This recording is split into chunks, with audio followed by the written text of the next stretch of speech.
ఇక డీటెయిల్స్ చూస్తే AP CM Chandrababu Naidu దావోస్లో DP World Central Asia Africa managing director Rizwan సుమాన్తో భేటీ అయ్యారు.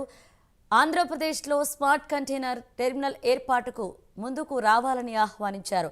రాష్ట్రంలో కొత్తగా నిర్మిస్తున్న సీ పోర్టుల్లోనూ ఇంటిగ్రేటెడ్ లాజిస్టిక్స్ పైన పెట్టుబడులు పెట్టాలని సీఎం చంద్రబాబు సుమార్ను కోరారు.